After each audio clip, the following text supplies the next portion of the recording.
لا حول ولا قوة إلا بالله العلي العظيم. أعوذ بالله السميع العليم من الشيطان اللعين الرجيم. بسم الله الرحمن الرحيم. وبه نستعين وهو المعين.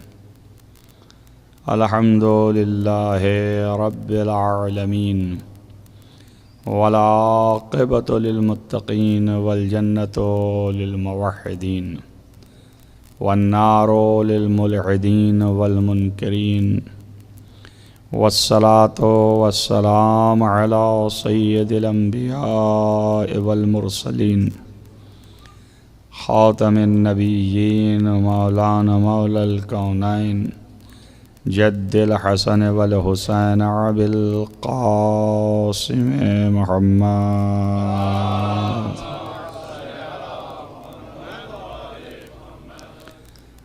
ولا سيما على ابن عمه ووزيره ووصيه وخليفته مطلوب كل طالب غالب كل غالب مولانا علی بن ابی طالب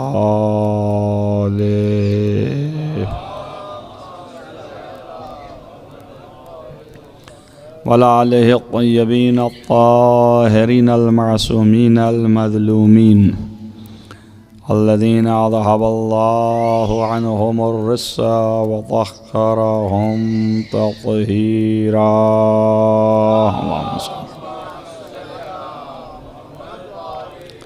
ولعنة الله على أعدائهم أجمعين من يومنا هذا إلى قيام يوم الدين. أما بعد فقد قال الله سبحانه وتعالى في كتابه الحكيم. بسم الله الرحمن الرحيم. ولا تركنوا إلى الذين ظلموا فتمسكم النار. صلوات پڑھیں محمد وآل محمد.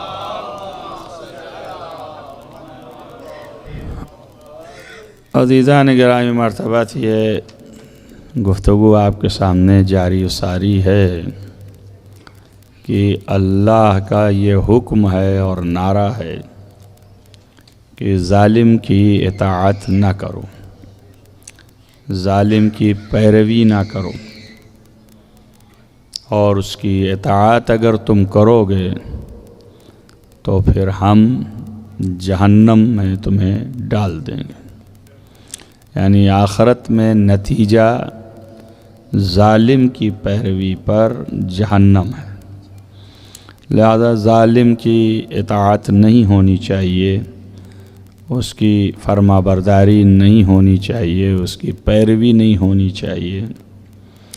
اور اس بات کے اوپر تفصیلاً متعدد مجالس میں ذکر ہوا کہ اللہ نے اس حیثیت سے کہا ہے کہ ظالم کا ظلم جاری و ساری رہے تو بدرجہ اولا اس کی پیروی نہیں کرنا، لیکن اگر کسی زمانے میں تھوڑا سا بھی ظلم کیا ہے تو ماضی میں بھی اگر اس نے کیا ہے تو وہ ظالم ہے، باوجود کہ اس کی توبہ ہو، استغفار ہو، وہ سب ہو جائے، مگر وہ اطاعت کے قابل نہیں ہے.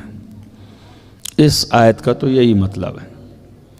اور متعدد روایات بھی اس سلسلے میں ہیں جس سے یہی مستفاد ہے. اس کا مطلب اللہ نہیں چاہتا ہے کہ غیر از معصوم کسی اور کی اطاعت کی جائے، صرف اللہ کی اطاعت ہو، اور اس کے بعد جسے اللہ نے کہا ہو کہ اس کی اطاعت ہو پھر اس کی اطاعت ہو بس.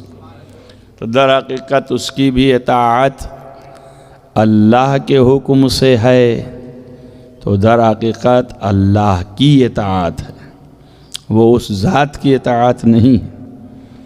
کیوں؟ اس لیے کہ اللہ کے حکم سے ہے.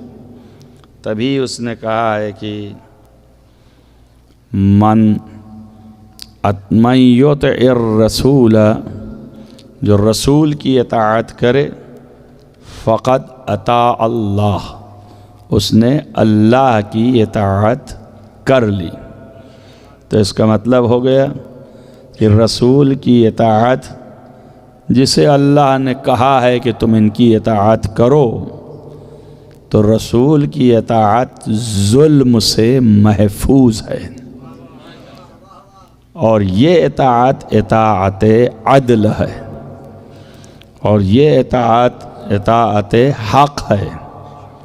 تو اللہ نے اس اطاعت کی دعوت دی، کیوں؟ اس لیے کہ اللہ خود ظلم سے محفوظ ہے اور ظالم سے نفرت کرتا ہے، اور ظالم کی اطاعت کو منع کیا ہے۔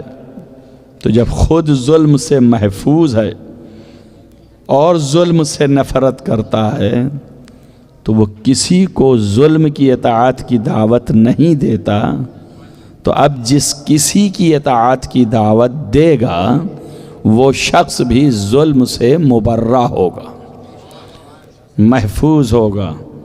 اب ظلم جو ہے متعدد دنوں میں اشارات کیے تھے آپ کے سامنے کہ چھوٹا سا ادنا سا بھی اگر گناہ سرزد ہو تو یہ ظلم ہے، جو اللہ کی معصیت ہے۔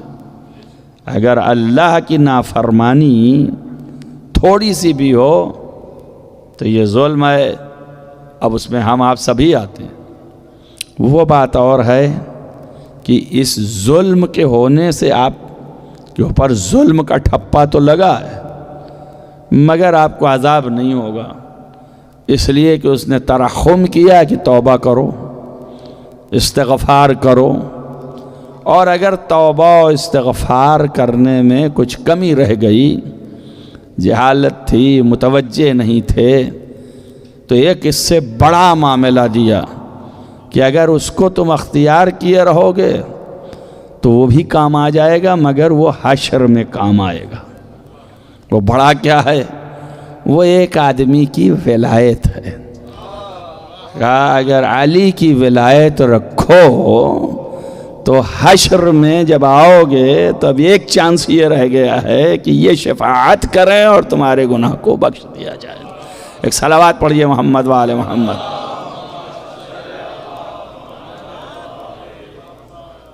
اور بہت سی روایات سے یہ مستفاد ہے، توبہ اور استغفار بھی اسی کو میسر ہے جو واقعی ولایت کا حامی ہے، اور اسی کی قابل قبول بھی ہے جو آل محمد علیہ السلام کو ولی جانتا ہے اور ان کی ولایت کا قائل ہے۔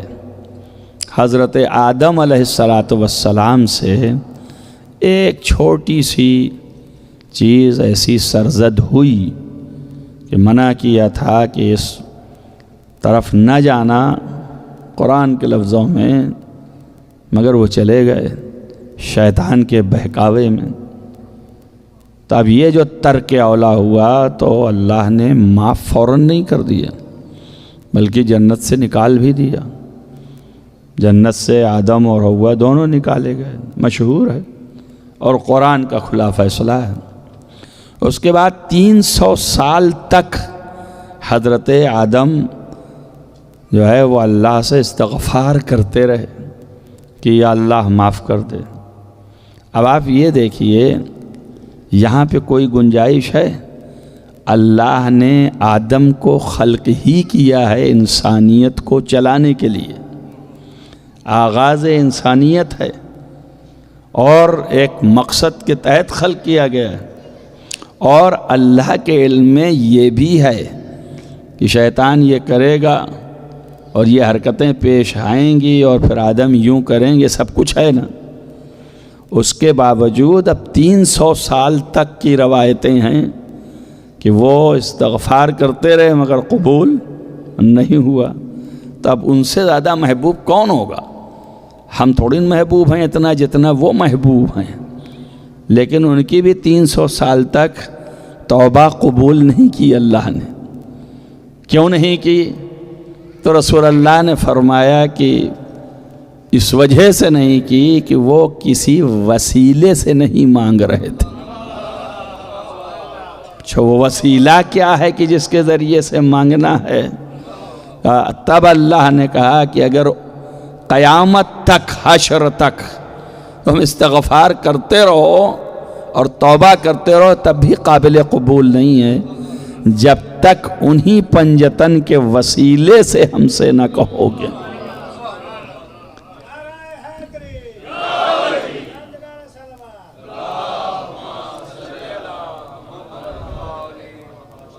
اب اللہ سے اس وسیلے سے مانگا تو پھر اللہ نے توبہ قبول کر لی. تو اب ظاہر ہے کہ آدم سے زیادہ محبوب تو ہم نہیں ہیں. نسل انہی سے چلی، بنایا اس لیے ہے کہ ان سے نسل آگے بڑھے، اور علاوہ اس کے ان کو اپنا جانشین قرار دیا اللہ نے انسانیت کے درمیان. مگر چونکہ منصب نہیں چھینا، وہ منصب رکھا، تو اس سے پتہ چلا کہ وہ جو گناہ سرزد ہوا تھا وہ گناہ ہمارے آپ جیسا گناہ نہیں تھا، وہ بہت مائنر سی چیز تھی. اب وہ مائنر سی چیز کیا ہے تو میں بتاتا ہوں. اس دن بھی میں نے اشارہ کیا تھا، بہت سے لوگ جو درک کرنے والے تھے درک کر گئے، جو نہیں کر پائے انہوں نے پوچھا وہ مطلب کیا تھا، تو وہ مطلب بتاتا ہوں. دیکھیے حسد بری چیز ہے. کسی سے حسد کیا جائے یہ گناہ ہے، اور گناہ کیوں ہے اس کا ایک فلسفہ ہے. کسی سے جلنا اس کے مقام پر، اس کے فضیلت پر، اس کی خوبصورتی پر، جو بھی اللہ نے اسے عطا فرمایا ہے اس پر جلنا، حسد کرنا، جس کے لیے اللہ نے قرآن میں کہا ہے ام یحسدون الناس علی ما آتاہم اللہ من فضلہ. جو اللہ اپنے فضل سے لوگوں کو عطا کرتا ہے تو کیا لوگ ان لوگوں کو دیکھ کے حسد کرتے ہیں، جلتے ہیں؟ تو جلنا جو ہے اللہ جو ہے اس کو بہت بری نگاہ سے دیکھتا ہے. حسد بہت بری چیز ہے، اور یہ بات آپ کو پہلے ہی بتا چکے کہ یہ نفس خبیث جو ہے یہی خبیث لطیف بھی ہے. اس کو بنایا ہی ایسا ہے، یہاں اچھائی بھی ہے اور برائی بھی ہے. تو حسد تو اس نفس میں ڈالا ہوا ہے. اسی کا امتحان لینا ہے کہ کتنا اس کو اوپر لاتے ہو، کتنا دباتے ہو. اگر دبا لیے تو تم ہمارے بندے، اور اگر ابھار دیے تو شیطان کے بندے. تو اب یہ کہنا شیطان کی اور کوئی پرستش نہیں ہے، فقط اپنے نفس کی اگر پرستش کرتا چلا گیا تو شیطانت کی طرف چلا جائے گا، ورنہ اور کوئی اس کی تسبیح تھوڑی نہیں کہ جپنا ہے. اور وہ نفس میں تمہارے چیزوں کو ڈالے گا اور وہ کرے گا. تو حسد اس سے بھی پیدا ہوتا ہے کہ یہ چیز اسی کے پاس کیوں، ہمارے پاس کیوں نہیں. سلسلہ یہاں سے شروع ہوتا ہے اور اس کے بعد آگے بڑھتا ہے کہ اب ہمارے پاس نہیں تو اس کے پاس بھی نہ ہو.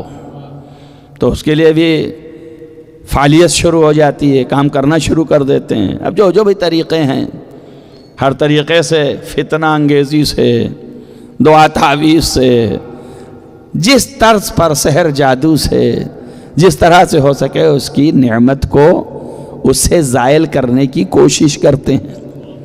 یہ حسد ہے، اور یہ حرام ہے، برا ہے، اللہ کو ناپسند ہے.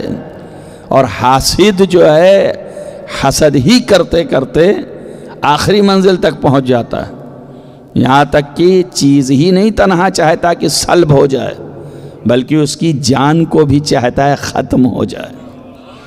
اسی کی وجہ سے تو قابیل نے حابیل کو قتل کر دیا. یہ قتل حسد کی بنیاد پر ہوا. تو حسد بہت بری چیز ہے، لیکن اسی کے ساتھ ایک چیز ہے رشک. اب حسد ہے کیا؟ حسد یہ ہے کہ اس کے پاس ہے، میرے پاس بھی ہو، لیکن اس کے پاس ختم ہو جائے اور یہ بھی ختم ہو جائے. یہ ہے حسد. انتہائی حسد تو یہ ہے کہ یہ بھی ختم ہو جائے.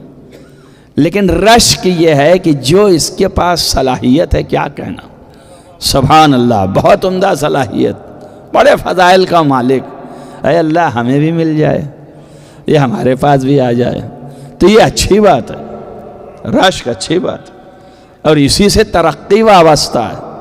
جب آپ کسی مترقی کو دیکھتے ہیں، بلندی کو دیکھتے ہیں، تو آپ بھی بلند ہونا چاہتے ہیں، تو جتنا ہو سکتا ہے اتنا آپ بلند ہو لیتے ہیں۔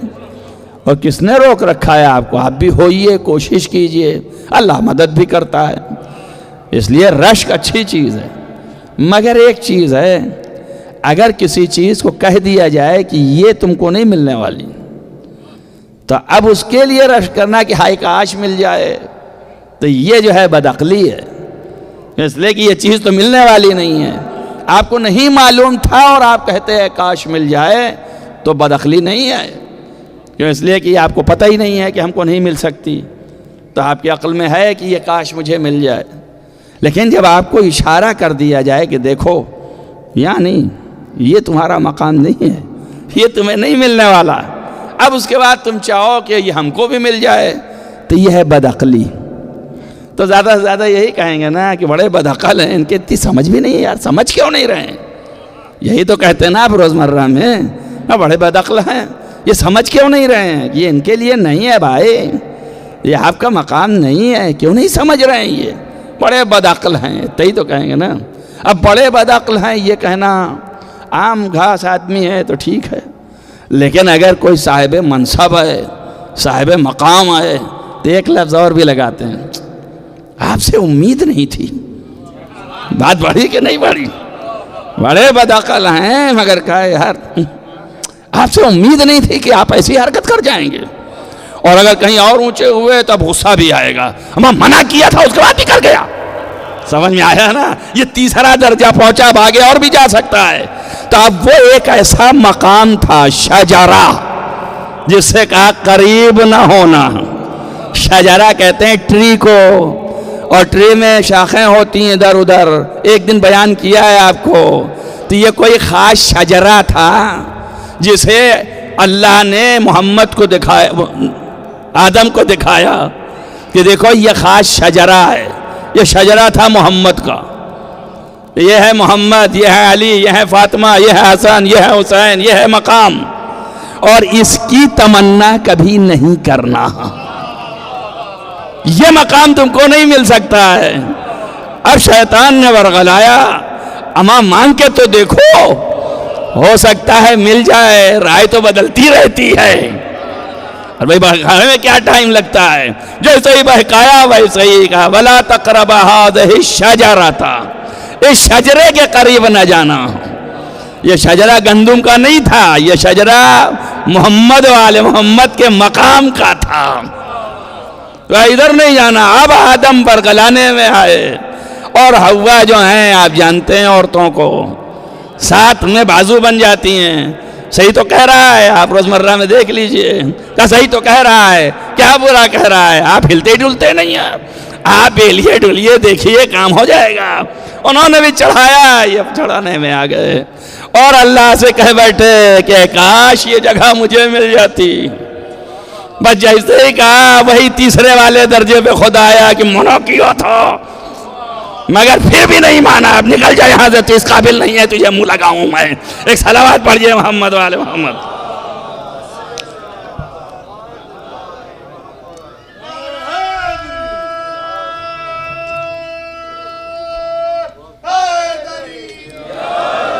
اب اس کو علماء نے ایک دوسرے طریقے سے بیان کیا سمجھانے کے لیے کہ بھئی یہ خطا تو ہو گئی آدم سے، تو گناہ میں شامل ہوگا یا نہیں ہوگا؟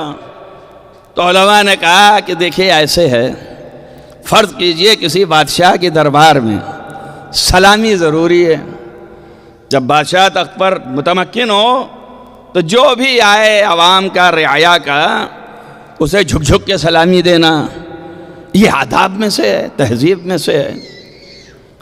اور جو ندیم ہیں، تخت پہ بیٹھنے والے، وزیر ہیں، وزراء جو ساتھ میں رہنے والے ہیں، جیسے ہی بادشاہ سلامت اپنے حجرے سے نکل کر کے تخت کی طرف چلیں، ویسے ہی وہ جھک جھک کے سلام کریں، جھکے رہیں اس وقت تک جب تک بادشاہ بیٹھ نہ جائے تخت پہ. یہ آداب میں سے ہے. اب ایسے موقع پہ ایک جنگل سے کوئی بیچارہ اجنبی پکڑ کے لایا جائے اور بادشاہ سلامت کے سامنے کھڑا کر دیا جائے، اور نہ وہ جھکنا جانتا ہے نہ سلامی جانتا ہے. اب بادشاہ نے پوچھا کون ہو؟ ان کا دکھ نہیں رہا آدمی ہوں. اس کے لیے اور کیا بولے گا؟ اب نہ سلام کیا، نہ آداب بجا لایا، نہ جھکا، نہ کچھ کیا. تب اس پہ سزا ہوگی مگر کیسی؟ بھائی یہ تو جانتا ہی نہیں تھا بیچارہ. اگر جانتا ہوتا اور سب کچھ سمجھتا ہوتا تو کبھی اس طرح کا کلام ہی نہیں کرتا کہ تم کون ہو. تو کہتا دیکھ نہیں رہا میں بشر ہوں. ایسے کیسے بولتا؟ جانتا ہوتا کہ کون مجھ سے پوچھ رہا ہے کہ تم کون ہو، کیا مقام ہے اس کا، کیا مرتبہ ہے، یہ بادشاہ ہے، اس کے سامنے تو جھکتے ہیں بڑے بڑے یہ سب، اور میں جو اکڑ رہا ہوں.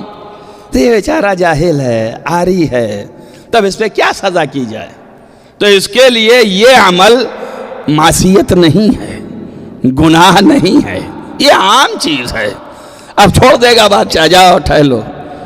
اب سکھائیں گے لوگ، بتائیں گے لوگ بھیا کرنا نہیں، ایسی حرکت کری نہیں جاتی، یہ بڑے بزرگ ہیں، بہت وہ ہیں. لیکن جو وزیر ہیں روزمرہ کے بیٹھنے والے، جب بادشاہ آئے سامنے اور وہ نہ جھکیں اور وہ اکڑ جائیں، تو اب یہی چیز جو ہے وہ نہ جھکیں، وہ سلام ہی نہ کریں.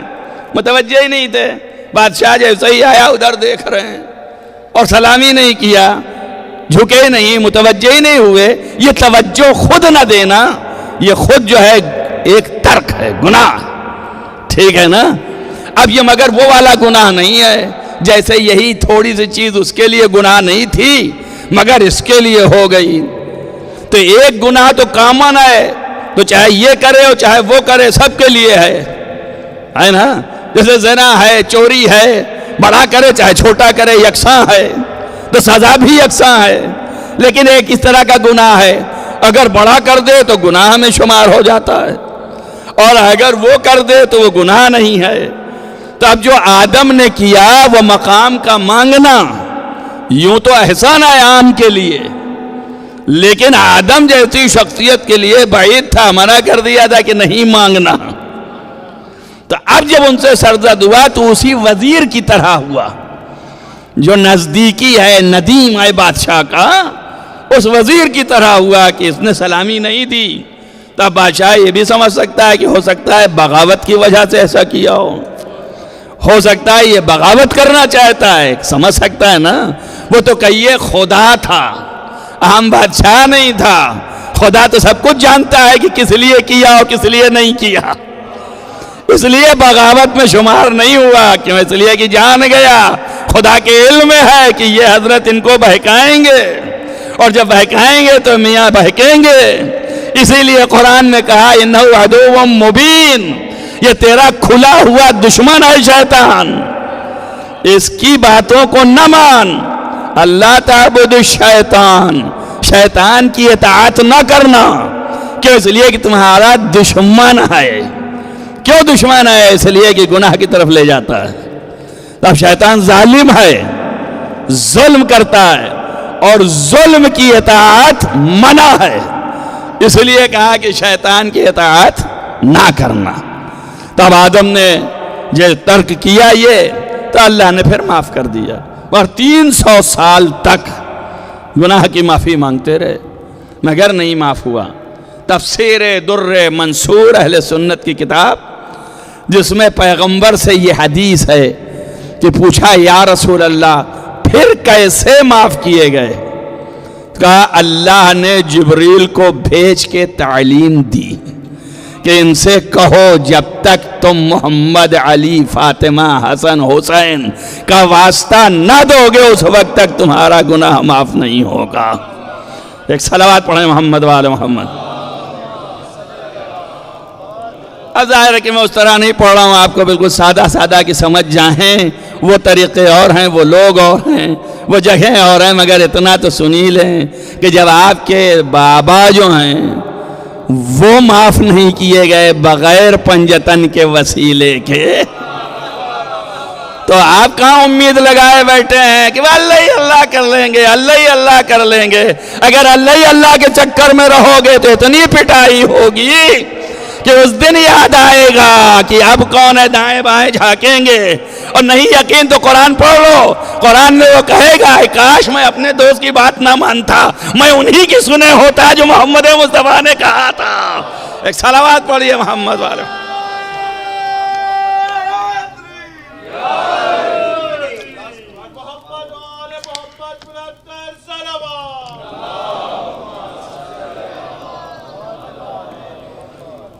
یا لیتنی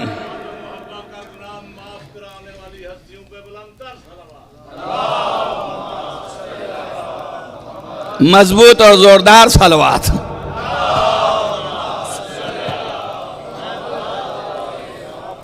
تو اللہ کی اطاعت اصل ہے اور وہ ظلم سے مبرہ ہے، اس کے بعد کی اطاعت جو ہے وہ رسول اللہ کی ہے۔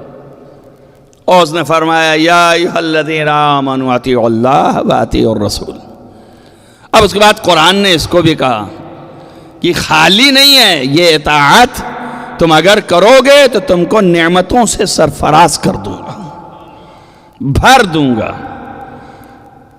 من یطع اللہ ورسولہ، جو اللہ اور اس کے رسول کی اطاعت کرتا ہے۔ من یطع اللہ والرسول، جو اللہ اور اس خاص رسول کی اطاعت کرتا ہے۔ اولئک الذین، یہ وہی لوگ ہیں کہ یہ لوگ مع اولئک مع الذین انعم اللہ، ان لوگوں کے ساتھ ہو جائیں گے جن پر اللہ نے نعمتیں نازل کی ہیں۔ من النبیین، جن پر نعمتیں نازل کی ہیں ان کے ساتھ ہو جائیں گے۔ وہ کون لوگ ہیں جن پر نعمتیں نازل کی؟ کہ من النبیین، وہ نبی ہیں جن کے اوپر نعمت نازل کی۔ یہ نعمت ہی تو ہے نا، یہ نعمت خدا ہی تو تھی، ورنہ آدم ہمیشہ کے لیے ختم، اس کے بعد تو کلوز ہو جاتا چیپٹر۔ لیکن پھر اللہ نے نعمت دی نا، پنجتن کے وسیلے سے، پھر مغفرت کی، گناہ معاف کیا، توبہ ہوا، اور پھر اس کے بعد ان کو ہادی اور رہبر بنا کے باقی رکھا۔ تو ہدایت کرنے والا بنایا، ہادی بنایا، کتنی بڑی نعمت دی۔ مقام دیا، منصب دیا، یہ نعمت دی۔ من النبیین، جن کے اوپر نعمتیں نازل کریں وہ نبیوں میں سے ہیں۔ والصالحین والصدیقین، اور وہ صدیقوں میں سے ہیں جن کے اوپر اللہ نے نعمت نازل کی ہے۔ صدیق کون ہے؟ اب صدیق کے معنی ہے جو بہت زیادہ سچ بولنے والا، یہ ہمارے یہاں کہہ دیا جاتا ہے۔ اصل میں تصدیق سے ہے صدیق، صداقت اصل ہے سچائی، یعنی سچ کو تحقیق کر کے سچ ماننا، سچ کو تحقیق کر کے سچ ماننا، اس کو کہتے ہیں تصدیق کرنا۔ جیسے ہی آپ کی فوراً ہمارے سامنے آئی اور ان کا صاحب دیکھیے ابھی یہ پی ایچ ڈی کر کے آئیں، یہ ڈگری ہے، اب پتہ نہیں ہے ڈپلیکیٹ ہے کہ اصلی ہے، کیا معلوم کیا ہے، تو گرچہ سچی تھی ڈگری آپ کی، اس کو ہمیں ظاہراً میں سچ ہی ماننا چاہیے تھا، لیکن شک پیدا ہوا سچی ہے کہ نہیں، تو میں نے پتہ لگایا جہاں کی تھی یہ ڈگری، یہ اس کی ڈگری جو ایشو ہوئی ہے کیا واقعاً سال 2 سال 4 سال گزارے، واقعی تھیسس لکھی ہے نہیں لکھی ہے، اور لکھی ہے تو کس موضوع پہ ہے، اور کیا لکھا ہوا ہے اور کیا نہیں ہے، کیا مجھے دکھایا بھی جا سکتا ہے، مجھے بتایا بھی جا سکتا ہے۔ تو اب ساری چیزوں کو ہم کھنگالیں گے، جب ساری چیزیں ہم کھنگال لیں گے اب اس کے بعد کہیں گے ارے بھائی واہ ماشاءاللہ بہت زبردست، کیا کہنا، اب ہم یہاں سے بھی بولیں گے بھائی ان کی ڈگری پی ایچ ڈی کی، ارے میں نے اپنی آنکھوں سے دیکھا ہے۔ تب یہ ہوئی تصدیق، اب یہ مہر لگ گئی کہ یہ سچ ہے ڈگری۔ تو اس طرح تصدیق ہوتی ہے، جو تصدیق کرنے والا ہے وہ مصدق ہے، جو تصدیق کرنے والا ہے یہ صدیق ہے۔ تو من الصدیقین یعنی حقائق کو، حقیقت کو اس طرح سے جانچنا کہ وہ حقیقت ہے اور اس پر یقین پیدا کرنا کہ یہ حق ہے، تو اس چیز کی حقیقت تک پہنچنا صدیق کہلاتا ہے۔ اب جتنے انبیاء آئے ان انبیاء نے اللہ کی وحدانیت کو ایسے ہی جانچ پڑتال کے مانا ہوا، اس لیے یہ انبیاء صدیق بھی ہیں۔ اب جو حقائق نہیں جانتا ظاہر میں آئے تو صدیق نہیں ہے، سچ بات کو مان رہا ہے، صداقت کو جان رہا ہے، مان رہا ہے، قبول کر رہا ہے، لیکن تحقیق نہیں ہے تو صدیق نہیں ہے۔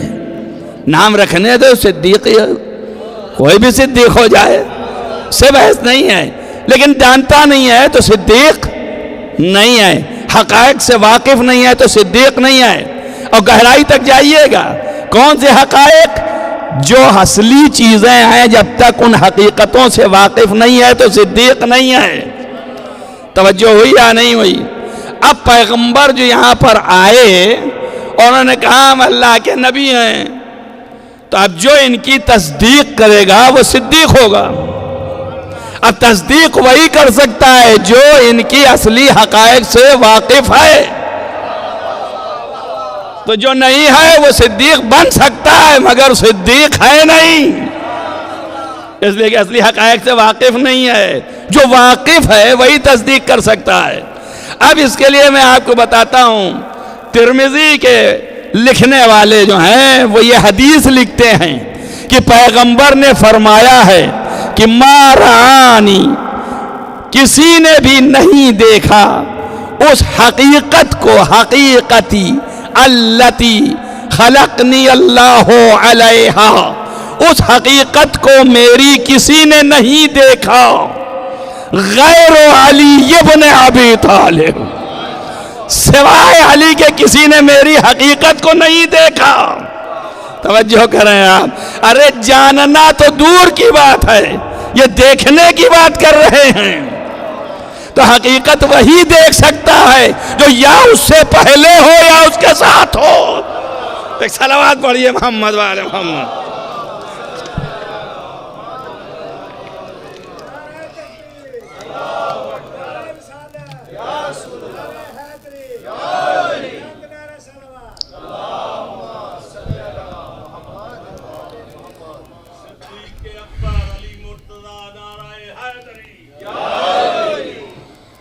صدیق یعنی حق و حقیقت کی تصدیق کرنے والا، اسی لیے حضرت ابراہیم کو کہا کہ انہو کان صدیقا نبیہ، یہ صدیق تصدیق کیا ہوا نبی ہے۔ اب یہ سمجھ لیجئے آپ، یہ صدیق ہیں، ان کے بھی درجے ہیں، علی بھی صدیق ہیں۔ اب فرق پہچانیے یہاں پر، میں غیروں کی تو بات ہی نہیں کرتا، جو صفر ہیں ان کو میں نہیں لاتا، صفر کو ساتھ میں نہیں لاتا کبھی، جو ہے لائن میں صدیق، صدیق النبیہ، قرآن نے ابراہیم کو کہا نا صدیق النبیہ، تو حقائق کی تحقیق کیے ہوئے ہیں خدا کے بارے میں اور اس کی تصدیق کر رہے ہیں، تو صدیق النبیہ، خدا نے بھی ان کی تائید کی، صدیق ہیں۔ لیکن یہ ایسے ہیں کہ ان کے ایمان کا یہ عالم ہے کہ کہہ رہے ہیں کہ مردے کو کیسے زندہ کرتا ہے۔ اللہ نے کہا کیا تم کو ایمان نہیں ہے کہ میں مردے کو زندہ کرتا ہوں؟ کہا نہیں، ایمان تو ہے، لیطمئن قلبی، اپنے قلب کے اطمینان کے لیے جاننا اور دیکھنا چاہتا ہوں۔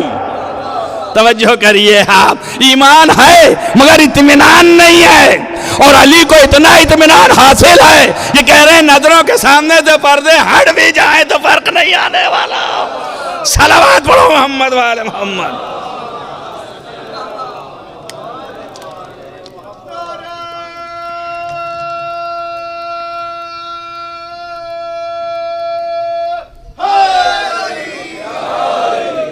یہ ہے صدیق، وہ ہے صدیق النبیہ، اور یہ ہے صدیق ولیہ۔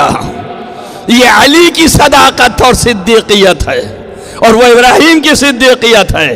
اب سمجھ لیجئے جتنا ایمان میں فرق ہے اور جتنا اطمینان و یقین میں فرق ہے اتنا ہی صدیقیت کے مرتبے میں فرق ہے۔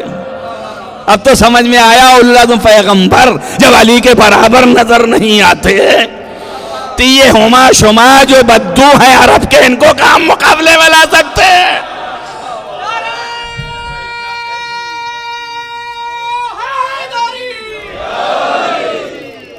ان کو کیسے شمار کر سکتے ہیں؟ آپ خوش ہوتے رہیے، لیکن جن کا فہرست میں نام ہی نہیں ہے ان کو کیسے لا سکتے ہیں یہاں پر؟ ملاحظہ کیجئے، یہ وہ ہے، یہ خیر صدیق اکبر کیوں کہا؟ اس لیے کہا کہ اور صدیقین ہیں نا، صدیق النبی ابراہیم ہے، نوح ہے، موسیٰ ہے، عیسیٰ ہے، اس کے علاوہ بھی اور بہت سے انبیاء ہیں جو صدیق ہیں۔ ان کے درمیان جو سب سے اکبر سب سے بڑے کو کہتے ہیں نا، تو صدیق اکبر، تو پتہ چل گیا نا کہ اکبر کیوں؟ میں نے اکبر کی وجہ بتائی آپ کو کہ ابراہیم کا درجہ کہاں ہے اور علی کا درجہ کہاں ہے، تو اب تو وجہ سمجھ میں آ گئی کہ کیوں علی صدیق اکبر۔ اب اس سے نہیں ہے کہ عمر میں زیادہ ہیں، کوئی صاحب یہ نہ سوچیں کہ یہ 10 سال بڑے ہیں، یہ 15 سال بڑے ہیں، یہ بوڑھے تھے اس لیے یہ اکبر ہو گئے، اور یہ چھوٹے تھے اس لیے یہ بڑا دماغ میں گھسا ہوا ہے۔ یہ ہر جگہ کام کرتا رہتا ہے کہ جب کچھ نہیں ملتا تو صرف یہ دیکھتے ہیں کہ ولادت کی سینیارٹی ہے کہ نہیں۔ آپ ہر جگہ دیکھ لیجیے، ہر مجمع میں دیکھ لیجئے، ابھی یہیں دیکھ لیجئے، کسی سے بحث ہو جائے تو فوراً آ کے کہیں گے مولانا کی عمر تو کم ہے ان سے، مولانا کو ریڈیوس ہونا چاہیے، اس لیے کہ بہرحال وہ بزرگ ہیں تو بزرگ کا خیال کرنا چاہیے۔ ہوتا ہے نہیں ہوتا ہے؟ اب یہ بات ہو رہا ہے میری داڑھی سفید ہے تو کوئی صاحب مجھے گیس لگا جائیں کہ میں شاید ان سے بڑا ہوں۔ اب یہ تو حقیقت میں جا کے تحقیق کرنی پڑے گی کہ چھوٹا ہوں کہ بڑا ہوں، کیا ہے وہ بحث مجھے ممبر سے نہیں کرنی ہے، لیکن میں نے اشارہ کر دیا کہ بہرحال، مگر یہ کہ بہرحال لوگ کہتے ہیں بڑے عالم ہوں گے، ارے کیا عالم ہے؟ عالم کے یہی طرف بتیرا ہے، ایک بزرگ آدمی سے ٹکرائے جا رہے ہیں، یہ بڑے ہیں ان کا خیال کرنا چاہیے، وہ غلطی پہ آنا غلطی پہ صحیح، لیکن بڑے تو ہیں نا۔ تو یہ بڑے کا جو دماغ میں خمیر گھسا ہے یہ بڑا برا ہے، اور اسی بڑے پن نے جہنم و انم کا خیال ہی نہیں رکھا۔ ورنہ اٹھا کے تاریخ دیکھ لیجئے، نبی نے کہ ایک 18 برس کے جوان کو لشکر کا سردار بنایا، جیسے ہی بنایا جو بوڑھے سب سے زیادہ تھے، مومنین کے بزرگ، انہوں نے کھڑا ہو کے کہا اس لونڈے کو ہم پر آپ نے سردار بنا دیا۔ پیغمبر نے کہا اب جو ہو گیا سو ہو گیا، آپ کو اس کی سرداری ماننی پڑے گی۔ جب اور آنکھیں ٹیڑھی کی تو اللہ نے کہا لعن اللہ من تخلف عن جیش اسامہ، جو اسامہ کے لشکر سے تخلف کرے اس پر اللہ کی لعنت ہو۔ توجہ رکھو میری بات پر، جب جس کو ایک اسامہ کو اللہ نے نبی نے لشکر کا سردار بنایا، تو اسامہ کے لشکر کے سردار بنانے پر خالی، ارے سوچو، لشکر کا سردار بنایا، اس پہ خالی کا اگر تخلف کیا اور سرپیچی کیا اور پیچھے ہٹے اور اس کے ساتھ نہیں گئے تو اللہ کی لعنت۔ اب سوچو جب جس کو وہ پوری قوم پوری کائنات کا مولا بنائے، اگر اس سے سرپیچی کیا تو اب لعنت کا اکبر والا بڑا آنے والا ہے۔ صلوات پڑھیے محمد وآل محمد۔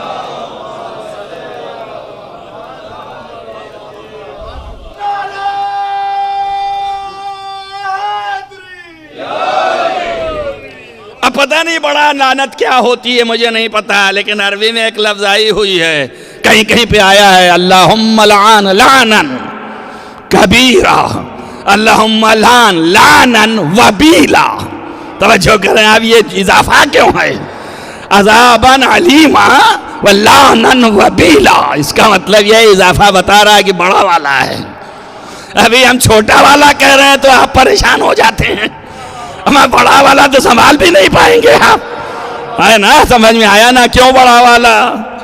ایک لشکر کے سردار کا تخلف اگر کیا، یہ آخری پیغام ہے نبی کا، اس کے بعد پیغمبر دنیا سے جا رہے ہیں، اور اپنی حالت مرض میں آپ نے یہ سردار بنایا ہے، اور اس کے بعد لعنت بھی کہہ دی۔ اب ہے کسی کے منہ میں زبان کہ تخلف کرنے والے کے اوپر لعنت کو روک سکے؟ ارے بھیا تم روکتے رہو، روکنے سے کیا ہے؟ نبی نے لعنت کر دی۔ بات کو سمجھیے آپ، اما حیرت ہے مجھے، ان کے اتنی بھی عقل نہیں آئی توجہ کرنا میری بات پر. یہ صرف لیٹے لیٹے نبی بستر سے کہہ رہے ہیں کہ اگر تخلف کرو گے تو لعن اللہ، اللہ کی لعنت. تو نبی کی دعا ہو گئی نا. ارے اللہ، نبی دعا کر رہا ہے. آپ دیکھیں کتنی بغیرت قوم مسلمان کی ہے. صاحب اسلام کی نبی لیٹے لیٹے لعنت کر کے لعنت کی دعا کر رہا ہے اور کوئی خاطر میں نہیں لا رہا ہے. اور یہی نبی میدان میں جب جاتا ہے تو عیسائی دور سے دیکھ کے پیچھے ہٹ جاتے ہیں. اگر اس نے لعنت کے لیے ہاتھ اٹھایا تو ہم فنا ہو جائیں گے. توجہ کیجئے. ارے یہ عیسائی ان مسلمانوں سے بہتر ہے کہ نہیں ہے؟ آپ دیکھیے کہ وہ جان رہا ہے کہ اگر یہ ہاتھ اٹھایا تو ہم فنا ہو جائیں گے. اور یہ خوشحال ٹہل رہے ہیں. چلے آئے رات میں اور پھر گئے ہی نہیں پلٹ کے. اور پھر نبی بھی دنیا سے چلے گئے، یہیں رہ گئے. بتائیے آپ مستحق اعلان ہوئے یا نہیں؟ اب ہم آپ قیامت تک بحث کرتے رہیں گے، لڑتے رہیں گے ایک دوسرے کے گریبان پکڑ پکڑ کے، اور فیصلہ نہیں ہوگا. دو ان کے طرفدار، دو ان کے طرفدار. لیکن اب یہ نبی کی دعا اللہ جانے اور نبی جانے. یہ تو حشر میں پتا چلے گا کہ کون لعنت میں گرداب میں پھنسا. توجہ کریں آپ، کون پھنسا اور کون چھوٹا یہ تو حشر میں پتا چلے گا نا. جس نے بھی تخلف کیا وہ ملعون ہو گیا. اب وہ چاہے جہاں رہتا ہو ملعون ہے، ملعون ہے، ملعون. وہ کہیں بھی ہو، اس سے بحث نہیں ہے. اب وہ تخلف کیا تو ملعون.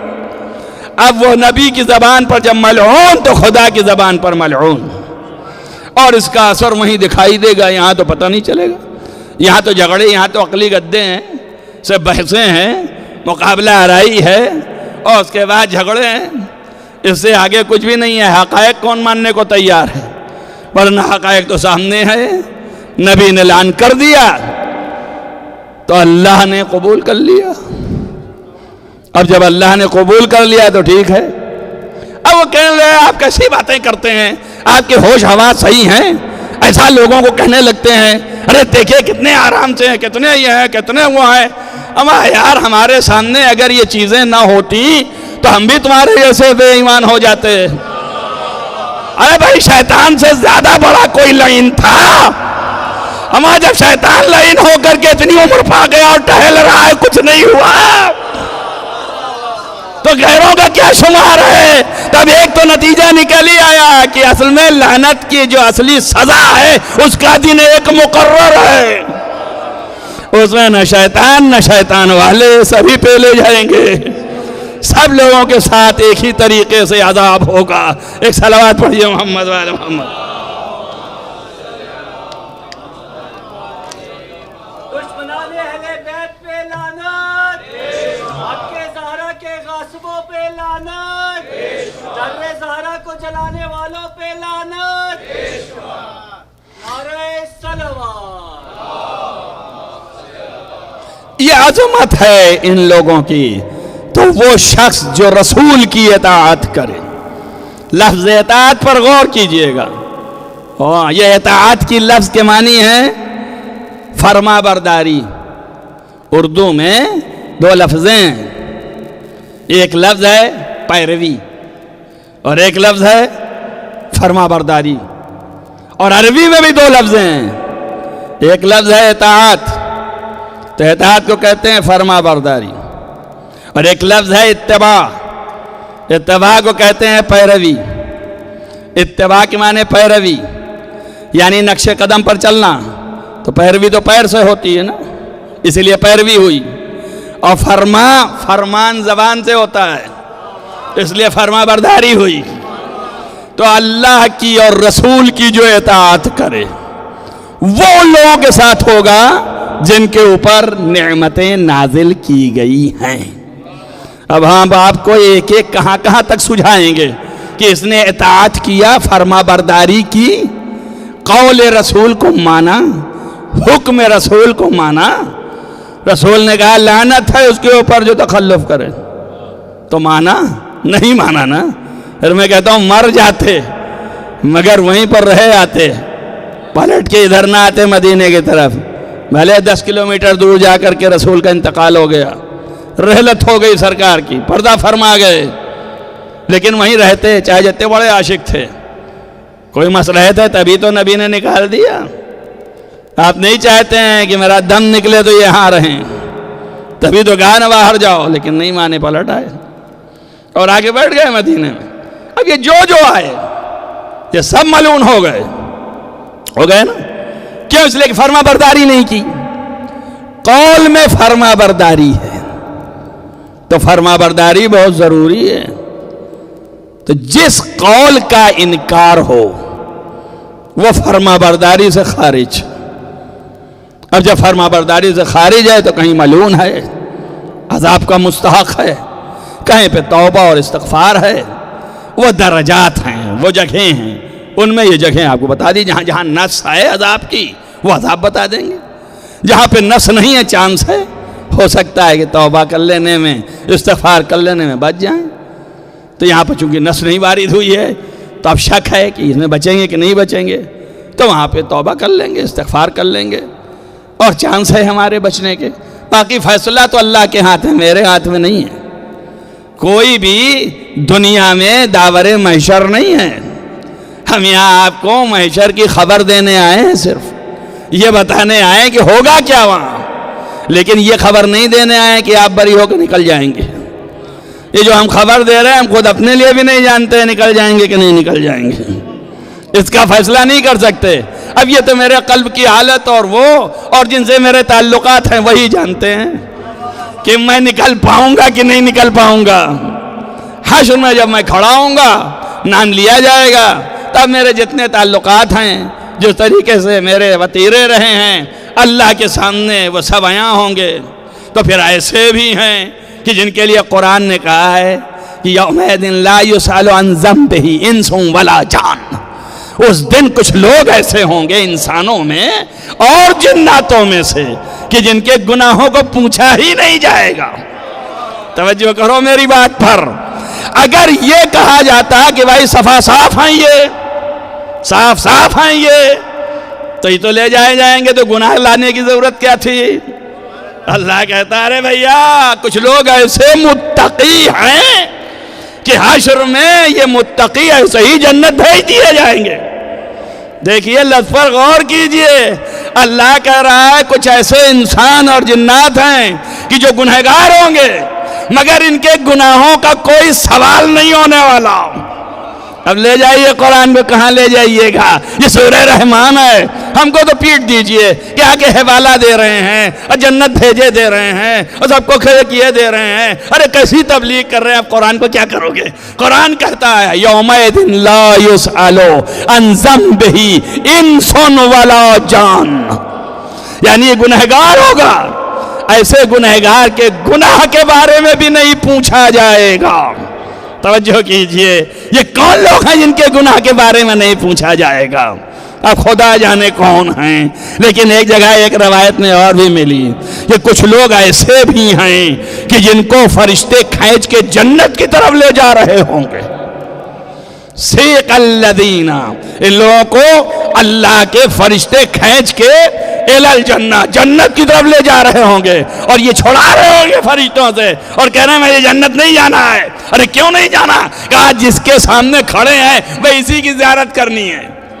توجہ کرو میری بات پر، جس کے سامنے کھڑے ہیں انہی کی زیارت کرنی ہے۔ کہا ہوگا کیا؟ کہا حشر میں حسین کھڑے ہوں گے، جو یہاں حسین کے چاہنے والے اور حسین پہ مرنے والے ہیں وہی حسین کو دیکھ رہے ہوں گے۔ فرشتے کہیں گے چلو جنت، جنت نہیں جانا، انہی کے پاس رہنا ہے۔ صلوات پڑھیے محمد والے محمد۔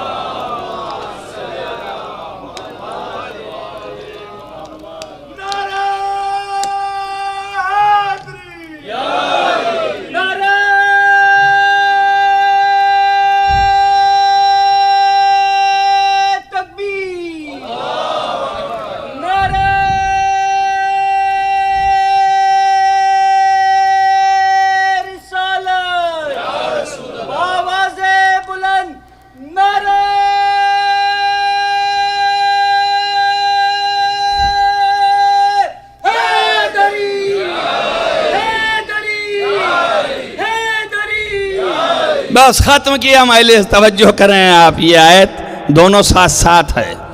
کہ کچھ لوگ ایسے ہیں جن کو کھینچ کے جہنم کی طرف لے جایا جائے گا، وہ بھی جا نہیں رہے ہیں تبھی تو کھینچ رہا ہے. کھینچنے کے معنی یہ ہے کہ خسک نہیں رہا اپنی جگہ سے، تو کھینچ کے جہنم تو سمجھ میں آتا ہے. جہنم کون جانا چاہتا ہے؟ تو کوئی جہنم جانا تو چاہے گا نہیں، تب ان کو کھینچ کے تو لے ہی جایا جائے گا. لیکن کچھ ایسے ہیں جن کو جنت کھینچ کے لے جایا جائے گا، نہیں جائیں گے. تو یہ سمجھ میں نہیں آتا بھیا جنت کون نہیں جاتا، دوڑ دوڑ کے جائیں گے، ہمارا دروازہ کھلے کہ داخل ہو جائیں. لیکن اب انہیں کھینچا جا رہا ہے. توجہ کیجئے آپ، یہ وہ ذاتیں ہیں کہ جن کے نزدیک جنت کوئی چیز نہیں ہے. جنت ان کے نزدیک جنت ہی آل محمد ہے. جہاں آل محمد وہی جنت، اور یہی معرفت ہے اصلی. جنت کی کوئی حیثیت نہیں ہے. جہاں آل محمد، جہاں ان کا در آ جائے وہی جنت ہے. جہاں ان کا ذکر ہو وہی جنت ہے. اسی لیے فرمایا چھٹے امام نے، جہاں ہمارا ذکر ہو رہا ہو وہ جنت کا ٹکڑا ہے، وہیں جا کے بیٹھ جانا، نہیں بیٹھ جانا، عافیت مل جائے گی. تو جہاں ان کا ذکر وہ جنت، جہاں یہ موجود وہ جنت. اب سنیے آپ، حضرت فضہ گھر سے باہر نکلی، رسول کے صحابی عبداللہ ابن مسعود وہ دیکھ رہے تھے. سلام کیا، فضہ نے سلام کا جواب دیا. کہا فضہ کیا کہنا، سبحان اللہ، جنت لوٹ رہی ہو. کیا کیسی جنت؟ ان کہا ارے جو تم خدمت کر رہی ہو سیدہ کی، یہ جنت لوٹ رہی ہو. کہا ابن مسعود تجھے میں اتنا بھولا نہیں سمجھتی تھی. ارے کیسی جنت؟ جنت ونت تیرے لیے، میرے لیے تو تیرے سیدہ جنت. صلوات پڑھیے محمد والے محمد.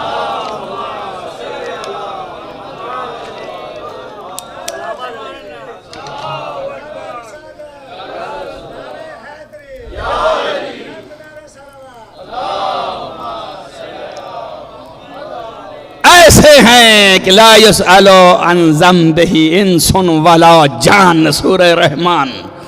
اب اس کے بعد کہتے ہیں پیغمبر جابر ابن عبداللہ انصاری کہتے ہیں میں نے اپنے آنکھوں سے دیکھا کہ پیغمبر بڑے بے چین سے ہیں. اب ہم لوگوں کی ہمت نہیں پڑ رہی کہ پوچھیں بے چین کیوں ہیں، کیا وجہ ہے، کیا کچھ بیماری لاحق ہوئی، کوئی تکلیف ہے، کیوں بے چین ہیں. اور پھر میں نے دیکھا کہ پیغمبر بڑے بے چین سے ہیں، لیکن دفتن علی آ گئے. جیسے ہی علی آ گئے آپ لپٹ گئے اور بغل گیر ہو گئے اور کہا اے علی میں اس لیے بے چین تھا کہ ایک بشارت ابھی ابھی جبریل دے گئے ہیں، تو میں چاہتا ہوں کہ اتنا جلدی آپ کو بشارت سنا دوں. تو آپ نے فرمایا یا رسول اللہ آپ سنا دیجئے.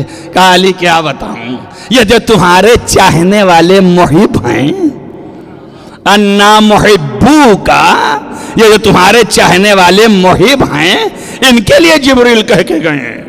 اب سب غور سے سننے لگے. جابر انہی چاہنے والوں میں سے تھے، اس لیے جابر سے یہ نقل ہے. جابر نے کہا ہم سب ہماتن گوش ہو گئے، یہ کیا فرما رہے ہیں؟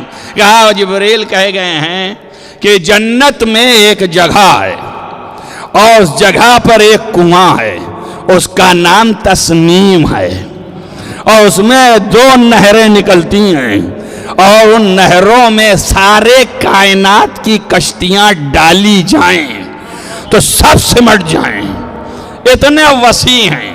اور ان کی جگہ جگہ پہ درخت لگے ہوئے ہیں، اور 2 درخت کے درمیان میں تخت بچھے ہوئے ہیں، اور ان تخت پر مرصع تخت ہیں. ایسے لا کے بٹھا لے جائیں گے تمہارے محب، اور ان کے چہرے نور سے زیادہ چمک رہے ہوں گے، اور ان کی پیشانیوں پر لکھا ہوگا بڑے حروف میں کہ یہ محب علی ابن ابی طالب ہیں، اور سر پر مرصع تاج ہوگا، اور لوگ جو دوسرے ہوں گے جنت میں وہ ان کو آنکھیں پھاڑ پھاڑ کے دیکھیں گے اور ایک دوسرے سے کہیں گے کہ ہم بھی جنت آئے، مگر ان کا تو مقام بہت بلند ہے، یہ کیسے مقام پا گئے اتنا بلند؟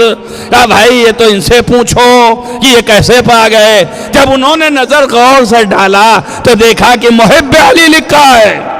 ان کا یار محب تو ہم بھی تھے لیکن ہم وہاں تک نہ پہنچے، یہ کیسے پہنچ گئے؟ کہا بھائی یہی تو سمجھنا ہے کہ اپنے دل کو ٹٹولو کتنی محبت ہے. جتنی محبت ہے اسی کے اعتبار سے مقامات ملیں گے۔ ابھی میں نے ایک مجلس کے بعد کسی شخص سے کہا کہ آخری وقت جب شب عاشور چراغ کو گل کرنے کے بعد حسین لوٹ کر کے مقتل میں گئے تو مقتل میں جانے کے بعد ایک صحابی پیچھے پیچھے آیا، آپ نے اس کے چال کی آواز سنی تو اس سے کہا قریب آ جا، جب قریب آ گیا تو کہا نظر اٹھا لے، جب نظر اٹھایا تو آپ نے جنت دکھائی، کہا دیکھ یہ مقام زہیر ہے، یہ مقام مسلم ہے، یہ مقام ابو ثمامہ سیداوی ہے، یہ مقام حبیب ہے۔ توجہ کیجئے گا، یہ مقام ایک دوسرے کا دکھا رہے ہیں۔ اس کا مطلب ان شہدائے کربلا میں بھی جنت میں سب کے مقام برابر نہیں ہیں۔ ارے توجہ کرو، ان کے بھی مقام الگ الگ ہیں۔ شہید ہیں، جتنی محبت ہے اسی اعتبار سے ہیں۔ ارے کاش ہماری محبت ان میں کے کمترین کے برابر ہو جاتی کہ ہم بھی اس درجے تک پہنچ جاتے۔ یہ عظمت ہے محبان علی کی، جو ان کے مقام ہیں۔ کیوں؟ اس لیے کہ من یطع اللہ ورسولہ، جو اللہ اور رسول کی اطاعت کرے گا تو وہ ان کے ساتھ ہو جائے گا جن کے ساتھ اللہ کی نعمتیں نازل کی گئی ہیں۔ وہ کون ہیں؟ نبیین، صدیقین، صالحین۔ توجہ ہوئی؟ تو یہ وہ افراد ہیں۔ صدیق بتا دیا کون ہے، اب اسی سے آپ لگائیے کہ نعمت بہتوں کے حلق سے نیچے نہیں جاتا۔ وہ کہتے ہیں بھائی انبیاء ہی تھے، انبیاء جو ہیں انبیاء ہیں، انبیاء جو ہیں صدیق ہیں، انبیاء جو ہیں صالحین ہیں، وہی ہیں، انہیں کے اوپر نعمتیں نازل ہوئیں۔ بھیا ٹھیک ہے، جن پر نعمت نازل ہوئی ان کو تو ماننے کو تیار ہو، اور جن پر نعمت تمام ہو گئی، ارے اللہ اکبر، کتنے بدعقل اور بھوندے ہو کہ جن پر نعمت نازل ہوئی ان کے لیے جان دے رہے ہو کہ ارے میں ان کے ساتھ ہو جاؤں، اور جن پر نعمت تمام کر دی اللہ نے۔ توجہ ہوئی آپ کو؟ یہ ہے ولایت علی ابن ابی طالب، جہاں پر نعمت تمام ہو گئی۔ اس سے بڑی نعمت کچھ بھی نہیں ہے۔ یہی بڑی نعمت دیکھ کے تو اٹریک ہو گیا۔ اس نے اپنے بیٹے سے کہا کہ ادھر تو تخت و تاج ہے مگر ادھر ولایت علی ہے، ادھر رسول کا بیٹا ہے، ادھر جنت ہے، ادھر اللہ کی ملکیت ہے، قدرت ہے۔ میں اس نگاہ سے دیکھ رہا ہوں۔ کہا جب دیکھ لیا تو اب ڈرتا کیا ہے، چل۔ ہم بھی کہتے ہیں چل ساتھ میں ہم تیرے۔ کہا نہیں، رات میں نہیں نکلتے، جب دن آئے گا تو نکلیں گے۔ رات میں چور بھاگتے ہیں، دن میں دوڑتے ہوئے جائیں گے کہ دیکھ تیرے لشکر سے جا رہے ہیں، جو بنے کر لے۔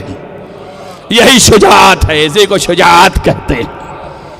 آپ دیکھیے یہی شجاعت ہے، اور یہی اعلان ہے کہ ہم ظلم کی پیروی نہیں کرتے۔ اگر پھنس گئے کسی ماحول میں تو پھنس گئے، لیکن جب عقل پہ آ گیا کہ یہ ظالم ہے تب ہم ظلم کی اطاعت نہیں کرتے۔ اب ہم مظلوم کے ساتھی ہیں، پلٹ کے ادھر چلے آئے۔ اور جو ایسے ہیں یہی ایماندار ہیں، یہی عمل صالح کر رہے ہیں۔ نیک عمل ہے کہ نہیں ہے؟ یہ ظلم اور ظالم کا ساتھ چھوڑنا اور مظلوم کا طرفدار ہونا صالح عمل ہے کہ نہیں ہے؟ ان الذین آمنوا وعملوا الصالحات، جو ایمان رکھنے والے ہیں اور عمل صالح کرنے والے ہیں، لا یخاف ظلما ولا حزما، یہ کبھی ظلم سے ڈرتے نہیں ہیں۔ ان کے سامنے کوئی چیز خوف کی نہیں ہے، نہ ظالم سے ڈریں نہ ظلم سے ڈریں، اس لیے کہ اس کی انتہا موت ہے نا، تو یہ موت ہی سے نہیں ڈرتے ہیں۔ یہ اصحاب کا حال ہے، جو حالات کے مارے بیچارے اور ظلمت قدے میں بھی چلے گئے، اس کے باوجود بیدار ہوئے تو ہر جیسے، زہیر ابن قین جیسے پلٹ کر کے آ گئے۔ تب سوچو جو حسین کی آغوش میں پلے ہوں گے ان کا کیا عالم ہوگا۔ اسی لیے جب کھڑا ہوا چچا مجھے بھی نہیں، کیا میری باری نہیں آئے گی؟ ابھی جب چراغ گل ہونے والا ہے تو اس سے پہلے حسین ابن علی نے ایک ایک کا نام لیا ہے کہ یہ چراغ گل ہوا، ختم ہوا، امتحان ہو گیا، سب رک گئے، تو پھر آپ نے ایک ایک کا نام لینا شروع کیا کہ کل شہید ہونے والے یہ ہیں، یہ ہیں، یہ ہیں، یہ ہیں۔ یہ کہاں سے آیا؟ یہ ہے محضر شہادت، اس میں نام ہے۔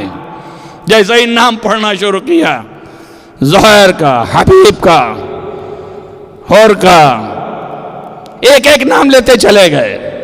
پھر اہل خاندان کا، بنی مسلم کا نام، ایک ایک کا نام، پھر علی اکبر کا، اون محمد کا، پھر علی اکبر کا، پھر علی اصغر کا۔ بس جیسے ہی علی اصغر کا نام آیا بے چین ہو گئے۔ سب کا نام آیا، بنی حسن کا نہیں آیا۔ فوراً چیخ پڑے، اے چچا کیا میرا نام نہیں ہے؟ جناب قاسم کھڑے ہو گئے، کہا چچا کیا میرا نام نہیں ہے؟ کہا لال کیوں؟ علی اصغر کا نام ہے۔ کیا یہ ہوگا کہ خیمے میں لوگ حملہ کریں گے اور خیمے میں آ جائیں گے، علی اصغر کو لے جائیں گے؟ حضرت نے فرمایا ویسے وہ بھی ہوگا کہ خیمے میں بھی حملہ کریں گے اور آگ لگائیں گے، تمہاری ماں بہنوں کے سر سے رضا چھینیں گے، لیکن علی اصغر کی شہادت کو لیے تو میں خود اپنے ہاتھوں پہ لے کے جاؤں گا۔ کہا چچا تو پھر میرا نام نہیں ہے؟ تو آپ نے فرمایا کیف عندک الموت، تیرے نزدیک موت کیسی ہے؟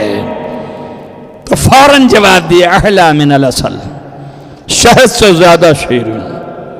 یہ نہ ظلم سے ڈرتا ہے، نہ ظالم سے ڈرتا ہے، نہ موت سے ڈرتا ہے، خوف نہیں ہے ذرہ برابر، بلکہ محبت ہے۔ احلی من العسل، شہد سے زیادہ شیرین ہے۔ تو آپ نے فرمایا لال تیرا بھی نام ہے اور علی اصغر کا بھی نام ہے، اور یہاں تو سبھی شہید ہونے والے ہیں۔ عزیزو یہ اول امتحان ہے، اور جب صبح نمودار ہوئی اور ایک ایک کو موقع ملتا چلا گیا، یہاں تک کہ بنی عمام سب چلے گئے، یعنی آخر میں زینب کے پسر بھی شہید ہو گئے، تو قاسم دوڑ کے گئے اور کہا اے چچا کیا اب ہمیں اجازت ملے گی؟ کیا ہمارا بھی موقع لگے گا؟ آپ نے کہا واپس جاؤ، تمہاری ماں کی تسلی کے لیے تم کافی ہو۔ عزیزو 3 لڑکوں کا تذکرہ ہے، سب 3 بیٹے تھے امام حسن کے۔ آج مورخین نے 4-5 بھی لکھے ہیں، غلط ہے، مشہور 3 آئے۔ حسن مثنیٰ وہ بھی کربلا میں تھے، حضرت قاسم وہ بھی کربلا میں تھے، حضرت عبداللہ ابن حسن وہ بھی کربلا میں تھے۔ عبداللہ ابن حسن سب سے چھوٹے تھے، 10-11 سال کا سن ہے ان کا، اور یہی بننا چاہیے، 11 سے کے قریب ہونا چاہیے۔ اور یہ 3 فرزند امام حسن کے تھے، تینوں کربلا میں تھے، لیکن اب انتخاب کی نگاہ حسن علیہ السلام کی کسی اور پر تھی۔ جیسے ہی قاسم آیا اور اذن مانگا کہ مجھے اجازت دیجئے، تو حضرت نے کہا ابھی جا، تیرے ماں کی تسلی کے لیے تو کافی ہے۔ حضرت قاسم واپس آئے، بیٹھ کر رونے لگے، خیمے کے ایک کنارے گریہ فرما رہے۔ ماں نے پوچھا ہے میرے لال کیوں رو رہا ہے؟ کہا حضرت گرامی چچا اجازت نہیں دے رہے، سب تو چلے گئے، دیکھیے حد ہے کہ اون محمد بھی شہید ہو گئے، اب میں بیٹھا ہوں، میں ان سے بڑا ہوں، میں چاہتا ہوں کہ اپنی جان قربان کروں، چچا نہیں اجازت دے رہے ہیں، کیا آپ کہیں گی؟ کہا میرے کہنے سے بھی اجازت دیں گے کہ نہیں دیں گے؟ مجھے تو نہیں لگتا کہ اجازت دیں گے۔ کہا اے مادر گرامی جب جاتا ہوں تو یہی کہہ کے چچا لوٹا دیتے ہیں کہ ماں کی تسلی کے لیے، تو آپ چلیے۔ کہا دیکھو چلتی تو ہوں، لیکن پتہ نہیں قبول کریں آقا نہ کریں۔ بھائی ایک مرتبہ آپ نے ٹھہر کے کہا، بازو کی طرف نگاہ پڑی، کہا اے میرے لال تیرے باپ نے ایک تعویذ لکھا تھا اور کہا تھا جب بہت بڑا وقت پڑ جائے تو اس تعویذ کو کھولنا، اب اس سے بڑی مصیبت کا وقت کوئی نہ آئے گا، میرے لال یہ تعویذ کو کھول دے۔ عزیزو یہی دلیل ہے تعویذ جناب قاسم کی شہادت کی، اور یہی دلیل ہے تعویذ حسن علیہ السلام کی شرکت کی، یہی دلیل ہے تعویذ حسن کے عقد، حسن کے بیٹے قاسم کے عقد کی۔ عزیزو لکھا ہے کہ جیسے ہی تعویذ کھولا اور چاک کر کے نکالا تو وصیت لکھی تھی، اے میرے لال اگر تیرا چچا نرخ اعظم میں گرا ہو تو اپنی جان کو دریغ نہ کرنا اور حسین پہ جان میری جانب سے قربان کر دینا۔ اے میرے لال بس دیکھا جیسے ہی ویسے ہی اپنے آنکھوں سے لگایا، باپ کے لیے گریہ کیا، مگر خوشی خوشی دوڑے بڑی زور سے اور دوڑ کے چچا کے پاس گئے، کہا اے چچا اب مجھے اجازت دیجئے، لیجئے یہ میرے بابا کا اذن آیا ہے۔ جیسے ہی بڑھایا حسین نے قتل لیا ہاتھ میں، آنکھوں سے لگایا، کلیجے پہ رکھا، آواز یا لال تو نے مجبور کر دیا۔ عزیز روایت میں ہے، اسی روایت میں کہ امام علی مقام نے قاسم کا ہاتھ پکڑا اور کہا میرے لال تیرے لیے یہ وصیت ہے اور میرے لیے یہ وصیت ہے، اور لے کر کے گئے خیمے میں، آواز دیا بہن امام رسول پہناؤ۔ قاسم کو امام رسول پہنایا، اپنی بیٹی سے عقد فرمایا۔ عزیزو بہت سے لوگ پوچھتے ہیں اس کی وجہ کیا تھی، تو میں بتا رہا ہوں، ایک تو یہ ہے کہ روایت میں آیا کہ یہ تیرے لیے وصیت اور یہ میرے لیے وصیت۔ اب دوسری شیخ جعفر شستری نے لکھا کہ امام حسین میدان کربلا میں امتحان دینے آئے ہیں، اور امتحان میں جتنا سخت مصیبت ہوگی اتنے زیادہ صبر کھل کے سامنے آئے گا۔ قاسم حسن کے بیٹے تھے، حسین کے بھتیجے، لہذا تھوڑا رشتہ دور ہو گیا۔ اب جو آپ کے دل کو چوٹ پہنچے گی وہ صرف بھتیجے کی حیثیت سے پہنچے گی لیکن لال کی حیثیت سے نہیں پہنچے گی۔ عزیزو اس کے بعد پھر یہ ہے کہ امام ہے حسین اور یہ ماموم ہے، تو اس حیثیت سے دو نسبت تو بنی ہے، لیکن تیسری نسبت حسین نے بنایا، وہ یہ کہ اپنی لڑکی سے عقد کر دیا تو اور قریب تر ہو گیا۔ اب جب قریب تر ہو گیا تو لال کے مانند ہو گیا، تو اب حسین پر یہ مصیبت اور گرا گزرے گی۔ تو جب حسین کے سامنے قاسم شہید ہوں گے تو آپ کے صبر کا پیمانہ اور آگے بڑھے گا۔ عزیزو بہت سی باتیں ہیں، یہ موقع نہیں ہے کہ میں دلائل قائم کروں، یہ دو ایک لوگوں نے پوچھا تو جواب میں بتا رہا ہوں کہ عقد قاسم ہوا مگر دولہا ایک شب کا ہے۔ عزیزو شب بھی نہیں گزری، دن کا ہے، وہ اسی وقت گیا، عقد ہوا، اس کے بعد اجازت، خدا حافظ، اور پلٹ کے دیکھا یوں جیسے ہی چاہا گھوڑے پہ سوار ہوں۔ روایتوں میں ہے عباس نے سوار کیا اور اتنے زیادہ وہ تھے کہ آپ کے پیر زین تک نہیں پہنچ پائے تھے۔ 13 برس کا سن ہے، لیکن جب آپ گئے تو اس طریقے سے جنگ کیا کہ شام کا سب سے بڑا پہلوان ارزق شامی، اس کے 4 پہلوان بیٹے تھے، ان کو فنار کیا اور یہی کہتے گئے کہ کیا تم چاہتے ہو میرے چچا اور میرے امام کو قتل کر دو؟ خدا کی قسم جب تک ہمارے جان میں جان ہے ہم کسی کو اس لائق نہیں چھوڑیں گے کہ ہمارے چچا پہ حملہ کرے۔ عزیزو لکھا یہ ہے کہ اس طریقے سے جنگ کیا کہ آواز آنے لگی کہ ارے بھائی اور فوج بھیجو، یہ فوج کم آئے، اور قاسم جنگ کرتے جاتے ہیں، رجس پڑھتے جاتے ہیں، پھر ارزق خود آیا سامنے۔ یہاں جب آیا تو حسین نے بھی گریہ کرنا شروع کیا۔ ایک مرتبہ بی بی نے پوچھا میرے مولا خیر تو ہے، میرا لال ٹھیک ہے نا؟ آپ نے ام فروا سے کہا دعا کرو، بہت بڑے پہلوان سے مقابلہ ہے، یہ بہت بچہ ہے ابھی۔ لیکن عزیزو ارزق کو بھی آپ نے تحت ٹیک کیا، اور جب قاسم کی یہ حالت دیکھی تو ظالموں نے گھیرا لینا شروع کیا اور ایک بارگی سب نے مارنا شروع کیا اور قاسم نے بھی مقابلہ کیا۔ یہاں پہ اب حمید ابن مسلم کہتا ہے کہ ایک آدمی دور سے کھڑا دیکھ رہا تھا، شام کا تھا، اس نے کہا غلط لڑ رہے ہیں یہ لوگ، یہ بنی ہاشم ہیں، ان کے سامنے آ کے مقابلہ کرنا مشکل ہے جب تک ان کو چھپا کے نہ مارا جائے۔ اس نے آگے بڑھا اور بڑھ کر کے ایک کمیگاہ میں گیا اور وہاں سے کھڑے ہو کر کے ایک ایسا نیزہ مارا کہ جو نیزہ ادھر سے لگ کر کے ادھر نکل گیا، ارے جیسے سید الشہداء کو نیزہ مارا گیا تھا خندق میں، جنگ احد میں، اور آپ ڈگمگا گئے ویسے ہی قاسم ڈگمگائے، گھوڑے سے زمین پہ آئے، پکارا یا اماں یا اماں، اے چچا دوڑیے بھتیجے کی مدد کے لیے۔ جزاکم ربکم خیر الجزا۔ عزیزو لکھا یہ ہے کہ سارے شہیدوں نے ایک دفعہ پکارا، لیکن قاسم بار بار پکار رہے تھے چچا، اے چچا دوڑیے۔ حسین بڑی تیزی سے دوڑے، ایک طرف سے عباس ہیں، ایک طرف سے حسین ہیں، علی اکبر ہے، للکار کے جا رہے ہیں، اس میں مچی بھگدڑ، ادھر کی فوج ادھر، ارے یہ زندہ قاسم کے اوپر گھوڑے دوڑ گئے۔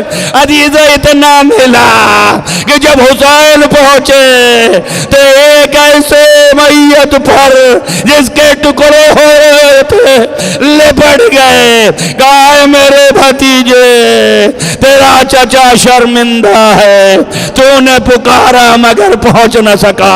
عزیزو ختم کیا، بہت دیر تک روتے رہے۔ کہتے ہیں امام علی مقام اتنا نہیں روئے جتنا قاسم کے میت پر روئے۔ اس کے بعد چونکہ ہر شہید کو آپ اٹھا کے لے گئے تھے خیمے تک، اب قاسم کو لے جانا چاہتے ہیں تو کیا کریں؟ تو روایتوں میں ملا کہ پکارا کہ حسیر لے آؤ چٹائی۔ عزیزو آپ نے اس میت کے ٹکڑوں کو چٹائی میں رکھا، حسین لے کے بڑھے، خیمے سے زینب نکلی، ام فروا، اہل بیت و محمدہ و حسینہ کی آواز بلند ہوئی، ماتم حسین۔